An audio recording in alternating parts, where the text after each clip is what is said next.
Hey, ¿qué tal, coleccionistas? Yo soy Sebas y bienvenidos al segundo episodio de nuestra sección de literatura universal.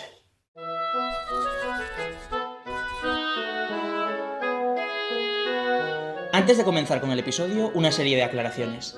Primero, en estos vídeos toco muchos temas y doy muchos datos, y es probable que me equivoque en algún momento. Si me detectas alguna imprecisión, siéntete libre de decírmelo en los comentarios. Yo estaré muy pendiente y dejaré cualquier corrección en la caja de la descripción, en el apartado Fe de erratas.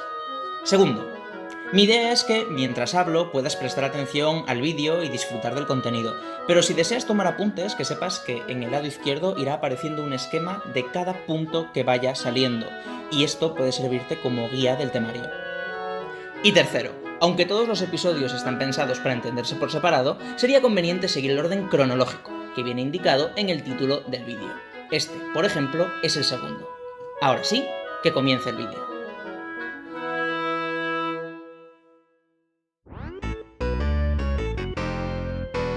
El día de hoy hablaremos de la literatura latina, pero eso ya lo sabéis porque pues habréis leído el título del vídeo, ¿verdad? Cuando hablamos de literatura latina nos referimos a todas aquellas obras publicadas en latín, durante la época de la Antigua Roma. Vale, ok, pero ¿a qué llamamos Antigua Roma o civilización romana? Porque Roma sigue existiendo, ¿no? Esta parece una pregunta sencilla, pero tiene su complejidad. Y ya sabéis que antes de explicar cualquier movimiento literario, a mí me gusta poneros en contexto, porque sin el contexto no se entenderían las expresiones artísticas que se dieron en ese momento. Así pues, hablemos de la civilización romana. El pueblo romano surge en torno a su ciudad más importante, Roma, que fue la capital de su inmensa civilización, que parte de aquí, de Roma, pero que se va extendiendo a lo largo de los siglos por todo el Mediterráneo y el centro de Europa. Fue un pueblo beligerante, eso sin duda, pero lo que les diferenciaba es que no solo usaban la fuerza bruta, sino que prestaron mucha atención a los avances en tecnología y en estrategia, y eso fue, sin duda, lo que les brindó gran parte de sus victorias. Poco a poco fueron conquistando territorios y en torno a su mando se agruparon multitud de pueblos muy distintos. Hispanos, galos, germanos, griegos, egipcios, incluso llegaron a las Islas Británicas, o sea, una locura. Eran una civilización sumamente avanzada. Cultivaban las artes, las ciencias, la política, el comercio, la medicina, la arquitectura. Construyeron acueductos, templos, murallas, teatros, coliseos, puentes, caminos. Llenaron Europa de caminos. O sea, fueron como la primera red de autopistas de Europa, ¿vale? Solo que tenías que ir a pie o a caballo. ¿Y todos estos caminos a dónde conducían? Pues a Roma. Dato curioso, de ahí la expresión de que todos los caminos conducen a Roma. De todos los siglos que duró el Imperio Romano se tienen en cuenta varias etapas. La primera sería cuando se agruparon, ¿no?, los primeros pueblos en torno a Roma. Fue más o menos en torno al siglo 8 a.C. y aquí se inicia una etapa monárquica, se la llama la etapa monárquica de Roma, porque pues había reyes. ¿Esto hasta cuándo duró? Pues hasta el 509 a.C., que finalmente se abole la monarquía y se instaura una república, donde el poder lo ostentaba el Senado. Esta segunda etapa, la República de Roma, fue sin duda la de mayor esplendor e influencia y expansión de toda Roma. Y duraría hasta la muerte de Julio César. Así resumido, ¿vale? Julio César fue un político y militar muy importante que empezó a acumular muchísimo poder y a aglutinar a muchísimos adeptos, y el Senado decidió traicionar a Julio César y asesinarle. Una buena veintena de puñaladas le clavaron literalmente, ¿vale? Esto no es una forma de hablar. Era una persona demasiado poderosa, el Senado no podía permitirlo y, de hecho, Bruto, el hijo de Julio César, Bruto, también participó en este magnicidio. Dato curioso, las últimas palabras de Julio César están muy discutidas por parte de los historiadores. Hay quien dice que dijo: «Tú también, hijo mío». Otros, en cambio, afirman que dijo: «Tú también, Bruto, hijo mío». Las fórmulas son un poco similares, pero la frase que más ha trascendido en la historia es la de «Et tu, Brute». Esta frase fue inmortalizada en la tragedia Julio César de William Shakespeare y por lo tanto no es una frase fidedigna, sino que es obra de Shakespeare, ¿no? Pero sí, es la que ha trascendido la historia, convirtiéndose en una frase icónica para hacer referencia a cuando una persona muy cercana o muy querida te traiciona. 400 años más tarde, Taylor Swift emplearía esta misma frase en su videoclip de Look What You Made Me Do para hacer referencia a todas las puñaladas que le clavaron. Pero este vídeo no va de Taylor Swift. Bueno, después de la muerte de Julio César, estalló una guerra civil entre los dos pretendientes al poder, que eran su sobrino Octavio y otro militar muy famoso, que era Marco Antonio. Pero Marco Antonio estaba demasiado ocupado, ¿vale?, bebiendo vino y pasándoselo bien en las fiestas que celebraba junto a su amada Cleopatra. Sí, Cleopatra, la misma que estuvo liada con Julio César, de hecho con quien tuvo un hijo. Bueno, había una endogamia ahí tremenda. El caso es que Augusto se impuso en el poder y pues nada, puso fin a la República, y aquí es donde comienza el Imperio Romano. Otro dato curioso, hoy estoy que lo tiro, ¿vale? La ciudad en la que yo me crié, Lugo, fue fundada por esta época y recibió el nombre de Lucus Augusti, de ahí derivó más tarde Lugo, que significa el bosque de Augusto. ¿Por qué? Pues porque el emperador Augusto ya estaba en el poder y pues todo lo que se fundaba era en su honor. De hecho, en España se fundaron otras muchas ciudades por esta época y todas reciben el nombre de ciudades de Augusto, como por ejemplo Caesar Augusta, actualmente Zaragoza, o Emérita Augusta, actualmente Mérida. Bueno, total, con Augusto empieza la época del Imperio Romano, que duraría hasta el emperador Teodosio, y este ya la lió un poco parda porque cuando se murió había muchas guerras internas, hambre, pobreza, entonces decidió que lo mejor era dividir el imperio. Y entonces aquí es donde se parte el Imperio Romano en el de Occidente y el de Oriente. La capital de Occidente estaba en Roma y la de Oriente estaba en Constantinopla. ¿Y qué pasó a continuación? Bueno, las guerras civiles y las constantes disputas y el hambre y las pestes que asolaban el Imperio de Occidente acabaron rápidamente con él. Y pues se descuajeringó todo en los distintos pueblos, Hispania, la Galia, como ya os digo, y todo eso. Esto sucedió en el 476 después de Cristo y es este año, de hecho, el que se toma como punto y final de lo que se conoce como Edad Antigua y comienzo de la Edad Media, la caída del Imperio Romano de Occidente. O sea, es que esto fue algo muy tocho, ¿vale? Al Imperio Romano de Oriente, en cambio, le fue mejor. Estaba mejor administrado, había conflictos internos, pero la gente era más rica, había muchísimo más dinero per cápita. También se veían asolados por muchos conquistadores, los godos por un lado, los persas por el otro, pero aún así pudieron sobrellevar la cosa bastante bien y duraron muchos siglos. Concretamente, hasta que el pueblo turco los conquistó, ¿no? En el 1453. Y aquí termina la historia de Roma. En total, más de 22 siglos de civilización romana. ¿Vosotros sabéis lo que son 22 siglos? El pueblo romano es sin duda el germen, lo que dibuja las características principales de lo que hoy conocemos como Occidente. Dejaron muchas cosas, por supuesto, pero sin duda la mayor herencia que tenemos del pueblo romano es el latín, la lengua de la que derivarían casi todas las lenguas que hablamos aún hoy en día. Sé que me he explayado un poco de más con el contexto histórico, pido disculpas, pero es que soy muy fan de toda esta movida de los romanos. Dicho esto, empecemos ya a hablar de la literatura latina.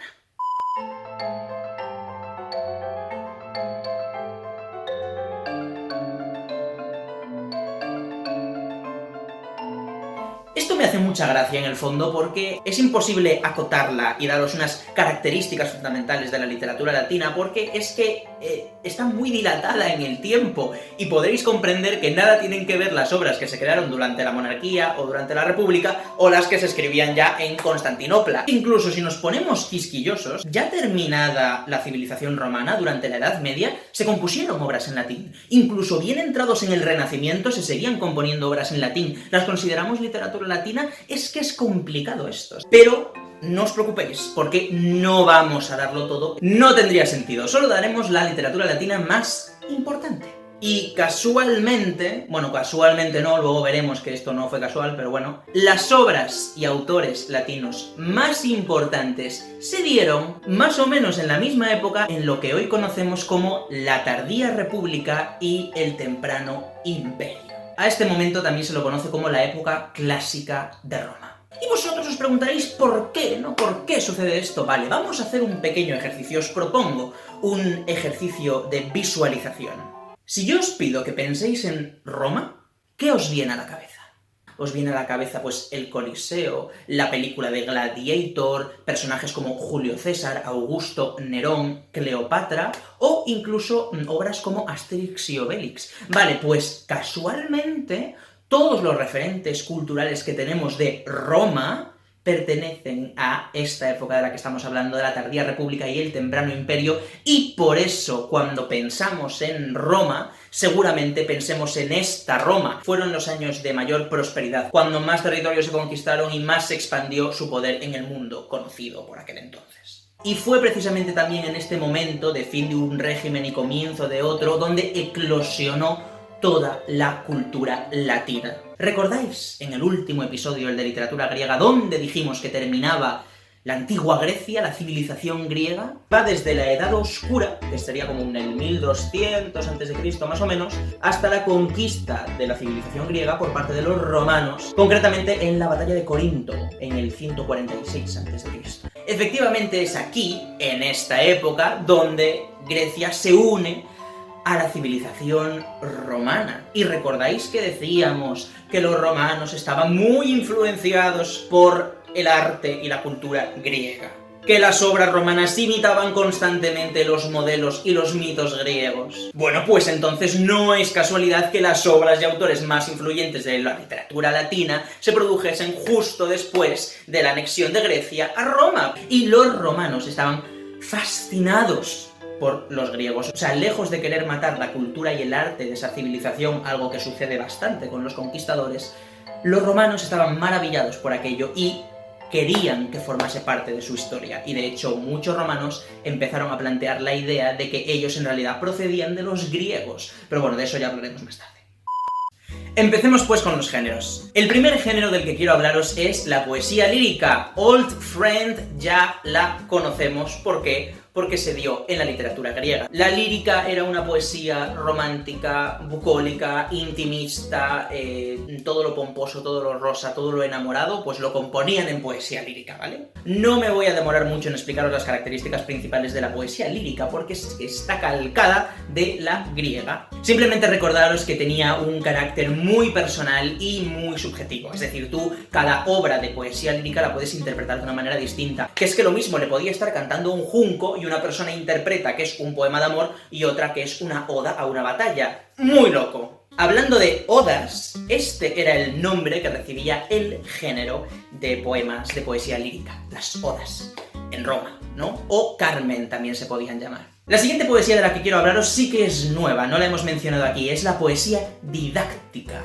Esta se cultivó muchísimo en Roma. Necesitaban una herramienta para que el pueblo entendiese las cosas, para que entendiese la navegación, para que entendiese la agricultura, para que entendiese las batallas. Como veis, la poesía didáctica tenía un carácter de utilidad social clarísimo, lo cual no le restaba luego belleza poética, entendámonos. El siguiente género es una vieja amiga, ¿vale? La poesía épica. Si recordáis, el mayor exponente de la poesía épica griega era Homero con la Ilíada y la Odisea, ¿vale? La poesía épica no hablaba de el corazón y los amados y estar sentado en el campo contemplando las margaritas. La poesía épica hablaba de cosas tochas, batallas, guerras, enfrentamientos. Distinguimos tres periodos de poesía épica dentro de la literatura latina. El primer periodo se podría denominar de imitación. ¿Y a quién imitaban? A los griegos, si es que no sabían hacer otra cosa. En esta primera época, la mayor parte de composiciones de poesía épica hablaban de, pues, la creación de Roma, cómo se expandió el imperio, era una manera también de explicarle a la gente, pues, las batallas que se habían librado y todas estas cosas. La siguiente época es la que llamaríamos de florecimiento,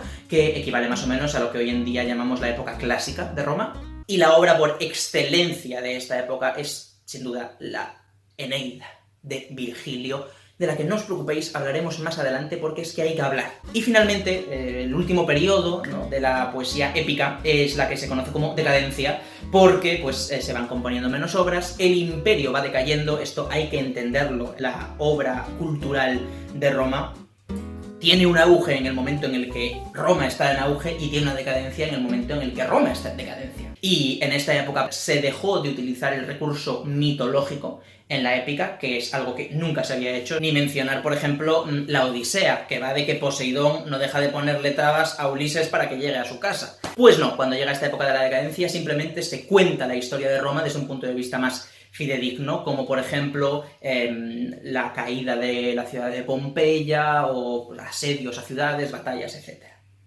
Vale, ahora ha llegado el momento de hablar de los autores que cultivaron estos géneros, que como ya os digo, todos pertenecen a esta época de la tardía república y el temprano imperio. Vamos a hablar de Catulo, Ovidio, Horacio y Virgilio. Sí, me he dejado el mejor para el final. ¿A quién podéis echar en falta aquí? Bueno, pues a Cicerón, por ejemplo, que también vivió por esta época y compuso muchos textos, efectivamente, pero la mayoría de tipo jurídico, y es que qué pereza me da, y a Tito Livio. La verdad es que Tito Livio me da pena no incluirlo porque tiene muchos textos, pero es verdad que eran más de carácter histórico. Así que pues estos son los autores de los que voy a hablar.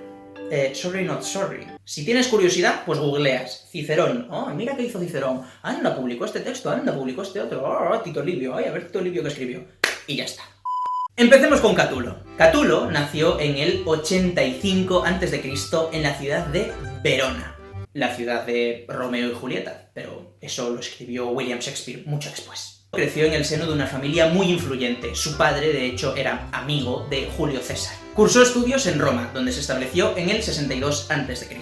Allí se introdujo en los primeros círculos literarios de autores y fue donde empezó a cultivar su pasión por la obra griega. Se enamoró entonces de una dama de gran belleza, según dicen, llamada Clodia, o se cree que se llamaba Clodia. Ya sabéis que estas cosas históricas a veces es complicado decirlas con seguridad, pero bueno, Clodia. ¿Cuál era el problema de enamorarse de esta señora? Pues que estaba casada. Y de aquella, fíjate tú qué tonterías, estaba mal visto que te enamorases de una mujer casada y que le compusieses poemas. Entonces, lo que hizo Catulo fue ponerle un apodo. Y en todos sus poemas figura con el nombre de Lesbia. Catulo le dio a Clodia este apodo de Lesbia porque ambos cultivaban una gran admiración por la poetisa griega Safo de Lesbos. Dato curioso, al mismo tiempo que esta Clodia, o Lesbia, o como queramos llamarla, inspiró gran parte de la obra y de los poemas de Catulo, también existen poemas que reflejan que Catulo tuvo una relación homosexual con un joven llamado Juvencio.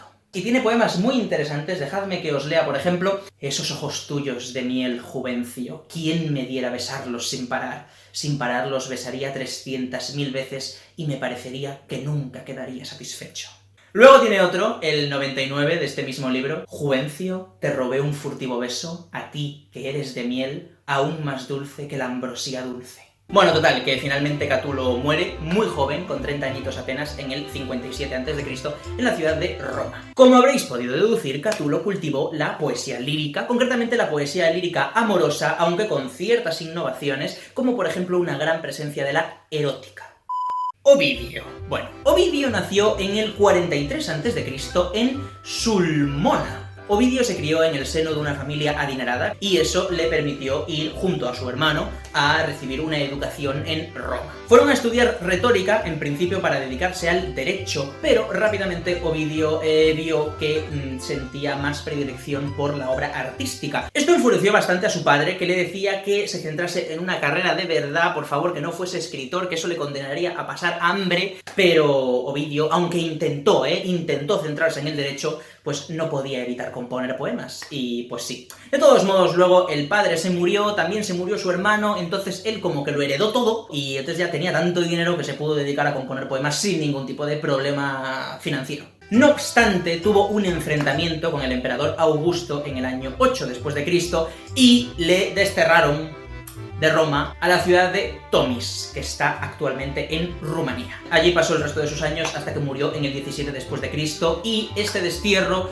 marcaría profundamente su obra. Hablemos de su obra. Bueno, pues Ovidio cultivó principalmente la poesía didáctica. Y distinguimos pues varias épocas. Una primera época de juventud. Tenemos un tratado que se llama El arte de amar, Ars Amandi, que aunque suscitó muchísimas polémicas en el momento, luego fue muy famoso en la Edad Media y hablaba de técnicas para enamorar. Como ya os digo, poesía didáctica. Luego está la época de madurez, de aquí se conserva casi íntegramente la obra Metamorfosis, un tratado didáctico sobre la mitología que tuvo muchísima influencia porque recopilaba un montón de mitos y leyendas. Y luego está la época de destierro, donde publicó Tristezas, y bueno, el nombre ya lo dice todo, ¿no? Estaba él muy enfadado por el destierro y pidió la clemencia de Augusto, y Augusto dijo: no, cállate y quédate ahí, en Rumanía. Bueno, no dijo Rumanía porque Rumanía no existía. En Tomis, muerto de asco, pues ahí te vas a quedar hasta que te mueras. Y efectivamente sucedió así. Horacio. Horacio nació en el 65 a.C. en la ciudad de Venosa. Era el hijo de un esclavo liberado, aunque Horacio nació ya cuando su padre ya era libre. Aún así era muy pobre, pero se esforzó muchísimo por darle una educación a su hijo Horacio. De esa manera, Horacio pudo ir a Roma, donde empezó a cultivar sus estudios de gramática y de retórica. Poco a poco fue ganando respeto y admiración como poeta y se codeó con otros poetas coetáneos del momento, pero la amistad que más marcaría a Horacio fue la que cultivó junto a Cayo Mecenas, un noble adinerado que, pues, literalmente financió toda su obra. Dato curioso, el término mecenas o mecenazgo viene de hecho de este señor, Cayo Mecenas, que pues tenía mucho dinero y dedicó toda su vida a pagar a artistas y a poetas y a escultores y a pintores para que produjesen obras artísticas, porque entendía de la importancia de estas obras. Cayo Mecenas se convirtió en su protector y amigo, de hecho incluso le regaló una casa en Tíber, y ahí se dedicó a escribir muchos poemas hasta que finalmente falleció en el 8 a.C. Su amistad, de hecho, con Cayo Mecenas era tan fuerte y tan intensa que fueron enterrados juntos. Yo no digo nada. They seem to be very good friends. ¿Qué géneros cultivó Horacio? Pues dos, la poesía lírica y la poesía didáctica. Destaca la oda amorosa que dirigió a Leucónoe, donde desarrolla el concepto universal del carpe diem, que seguro que muchos tenéis tatuado en algún lado del cuerpo, ¿verdad? Carpe diem. Bueno, pues fue Horacio, ¿cómo te estás quedando? Y luego también me gustaría destacar sus epodos, que eran sátiras de los vicios y de las costumbres, donde desarrolla otro concepto que es el Beatus Ille, que igual no conocéis tanto, pero que fue muy importante y sirvió de gran inspiración mucho más adelante para Fray Luis de León. Si es que toda la literatura universal está como muy conectada. Ok, and finally, pero no por ello menos importante, de hecho es el más importante de los cuatro, me gustaría hablaros de Virgilio. No sé ni por dónde empezar a hablaros de Virgilio. Puto amo Virgilio. Nació en el 70 a.C. en la ciudad de Andes. Al igual que Horacio, tuvo orígenes humildes, pero aún así pudo estudiar. En cambio, en vez de ir a Roma directamente, primero estuvo en otras ciudades. Viajó por Cremona, por Milán, y finalmente sí, llegó a Roma, donde empezó a formar parte de grupos de escritores, entre ellos Horacio. Pero luego finalmente viajó a Nápoles en el 48 a.C. y allí pasó el resto de su vida. Fue ya cuando cumplió 40 años, que de aquella eso era un montón, en el 29 a.C., cuando empezó a escribir la Eneida, y le tomaría más de 11 años terminar la Eneida. Virgilio estaba ya muy enfermo y ya agonizando en su lecho de muerte, le pidió a Augusto que destruyese, que quemase la Eneida.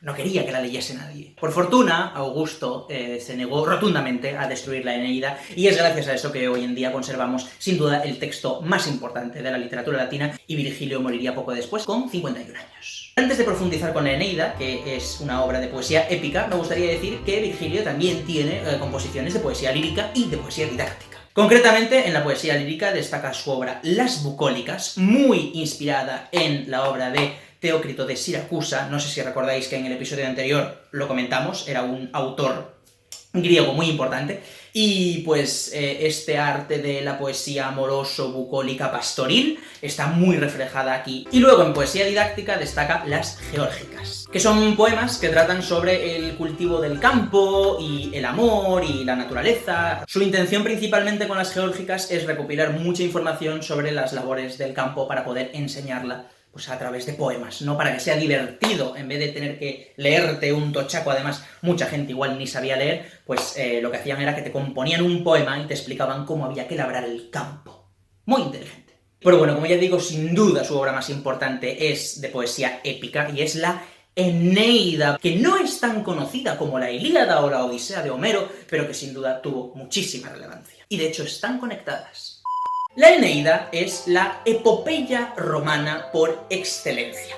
En ella, Virgilio nos cuenta la historia de la fundación de Roma, que se debería a Eneas, que es el héroe de la Eneida, de ahí Eneida, de Eneas. Eneas sería un héroe troyano, un príncipe de la zona, que consiguió huir de la batalla, de la guerra de Troya, y que huyendo de allí con su hijo, Ascanio, pues llegarían a orillas del Lacio y pues fundarían Roma. Virgilio toma de manera evidente como referentes la Ilíada y la Odisea. De hecho, les da un poco la vuelta. La primera parte de la Eneida, los viajes de Eneas desde Troya hasta las costas del Lacio, serían un poco la Odisea, y luego las distintas batallas que tiene que librar, eso sería como la Ilíada, por decirlo de alguna manera. De hecho, la ciudad de Roma no la habría fundado el propio Eneas, sino su hijo Ascasio, y no habría fundado Roma, sino Alba Longa. Alba Longa sería la primera ciudad que hubo antes de Roma, fundada, como ya os digo, por el hijo de Eneas, que se convertiría en el primer rey, y el antepasado directo de Rómulo y Remo. Ajá, esa historia igual os suena más. Rómulo y Remo, los dos príncipes amamantados por la loba que luego fundaron Roma y tal, pues serían descendientes directos de Eneas. ¿Esto qué hace? Esto une de manera magistral toda la historia de Grecia con la historia de Roma. Lo que está diciendo Virgilio con la Eneida es básicamente que los romanos descienden de Eneas, ergo descienden de un príncipe troyano. Los historiadores evidentemente discrepan con esto y atribuyen a otros datos la creación de Roma. Pero en aquel momento triunfó mucho la Eneida y pues esto era facts, o sea, Roma había sido fundada por Eneas. A Augusto, el emperador, le gustaba mucho esta obra, por eso seguramente decidió no destruirla, porque no solo, como ya os digo, unía el pasado de la civilización griega con el comienzo de la civilización romana, un concepto que les gustaba mucho porque ellos admiraban mucho a los griegos, entonces era una manera como de decir que eran sus herederos directos, sino que aparte glorificaba a Roma y le glorificaba incluso a él mismo, Augusto, ¿no? Es, sin duda, la obra más importante de la literatura latina y eso convierte a Virgilio en uno de los autores más importantes de la literatura latina. Dato curioso. Hoy estoy de verdad súper inspirado con los datos curiosos, pero es que me acuerdo de cosas y pues os lo tengo que comentar. Virgilio aparecerá siglos más tarde como uno de los personajes de la obra La Divina Comedia de Dante Alighieri. Es de hecho quien le guía por el infierno y por el purgatorio. Virgilio es quien le guía como un personaje. Bueno, y con esto ya hemos hecho el repaso de los principales géneros de la poesía, ya os digo, lírica, didáctica y épica, y de sus principales autores. Pero ahora, antes de irnos, os prometo que esto está a punto de acabarse, tengo que hablaros de el teatro latino. Tenemos que hablar, igual que hablamos del teatro griego, de el teatro latino, que también fue muy importante. El teatro latino empieza a darse más o menos en el siglo III a.C., es bastante anterior a toda esta época que estábamos comentando. Las primeras obras son, literalmente, traducciones de obras griegas, o sea, no les daba la cabeza para pensar, tenían la mente en el campo de batalla, había que conquistar la Galia, que si conseguir la receta de la marmita de Panoramix, no tenemos tiempo para crear historias. Total, que pues lo que hacían era coger obras griegas que les gustaban y las adaptaban al latín. ¡Bum! Una obra nueva. ¿Esto no era plagio? El concepto del plagio no existía de aquello, esto era como una inspiración. ¿Sabéis cuando en TikTok alguien pone algo de moda y luego ese tipo de reto o challenge se imita por todo el mundo, llegando incluso a mejorarlo algunas personas? Esta es mi manera de explicaros lo que sucedía aquí. No es que plagiasen a los griegos, sino que veían cosas que les molaban y las hacían ellos a su manera, y algunos pues incluso mejoraban algunas versiones. ¿Recordáis que os dije que las primeras obras teatrales en Grecia se daban durante las grandes Dionisias? Bueno, pues algo similar sucede en Roma. Las primeras obras teatrales se celebran durante las Ceres, que son unas ceremonias, que se celebraban con la eclosión de la primavera, y ahí pues hacían sus obras teatrales, con dos géneros fundamentales. A ver si los adivináis. La tragedia y la comedia. Es que se acabó. Fácil, sencillo, para toda la familia. Sí que es verdad que cuajó mucho más la comedia. No gustaba tanto la tragedia, ya como que tenían bastante tragedia en su día a día, y cultivaron la tragedia, pero mucho más la comedia. El autor más relevante de comedia latina, ¿quién sería? Plauto. No confundir con Pluto. Por favor, os lo pido. Vivió entre el siglo III a.C. y II a.C. y sus comedias, al igual que las griegas, estaban escritas con un lenguaje vulgar, hacían crítica social y estaban dirigidas al pueblo llano. Sus héroes siempre ganaban, sus personajes eran muy simpáticos y algunas obras que destacamos, pues a ver, La olla, que va sobre un viejo avaro. En esta obra se basará, por cierto, Molière siglos más tarde para su obra El avaro. Anfitrión, esta es muy interesante porque va de que Júpiter se convierte en un humano esclavo para vivir con una señora que está como enamorado de ella y la señora está casada, pero como su marido se ha ido a la guerra, pues como que aprovecha para estar con ella. Y luego otro autor importante sería Terencio, que bueno, más o menos trata los mismos temas que Plauto, pero le da más crítica social. No buscaba tanto entretener, que también, para eso haces comedia, sino que también buscaba pues criticar algunos aspectos de la sociedad. Y con respecto a la tragedia, bueno, pues ya os digo que no había mucha creación de tragedia en la literatura latina. En la primera época, sobre todo, se traducían tragedias griegas, y luego es verdad que están las tragedias de Séneca, que tenían un tono como más macabro, filosófico, que en su momento no tuvieron mucha influencia, pero todo hay que decirlo, luego sí que sirvieron de inspiración para el teatro inglés. Como ya sabemos, el teatro inglés fue muy importante. Shakespeare. Y pues ya está.